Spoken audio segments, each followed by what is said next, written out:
Ayon sa ating putingas, umulan ng pera sa House of Representatives. Ngayong araw, sa duffel bags nakalagay ang perang isinuhol sa mga kawatang congressman. At ito, mga kapalangga, ay utos o mando ng Bangag Administration.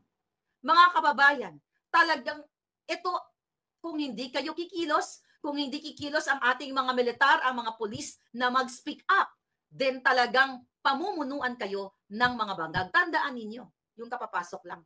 Itong impeachment kay Sara, sinabi ko na to sa inyo. Dahil nga, may nakarinig mismo na katabi ni Bangag at ni Lisa Tanas, ni Tambaluslos, nung ito'y pinag-usapan nila.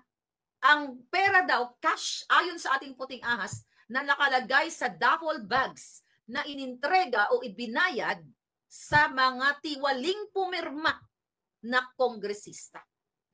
Kinulong sa isang room ang mga pinilit pumirma sa impeachment laban kay VP Sara. Ibig sabihin, yung ibang mga pumirma ay napilitan lang. Ikinulong sa isang kwarto, kinuha ang kanilang cellphones at nagkatakutan o naggaguhan o nagsindakan para pumirma. Bakit kinuha ang cellphone? Para walang mag-take ng picture o videos na sila ay kinu-coerce o pinipilit na pumirma sa impeachment articles laban kay Inday Sara para ma-forward nila sa Senado.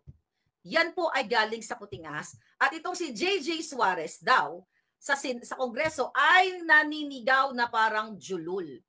Okay? Hindi sinabi kung bakit siya nagsisisigaw, pero ito'y nangyari ngayong araw.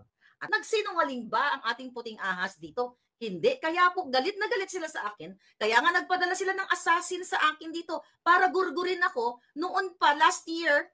Kaya nga sinubukan nila akong kausapin. Ulitin ko, December pa lang ng 2022 ay iniimbita na ako para mag-reconcile kay Lisa Tanas at sorpresahin ko raw siya sa Malacanang. Hindi po ako pumayag dahil alam ko trap lang yun. Baka pagdating ko sa Malacanang ay itulak ako ni Lisa Tanas at sabihin ako ay nagpatiwakal. Hindi ako tanga. Kaya sumunod, may mga ayan, si Atty. Glenn Chong, makapagsabi niyan.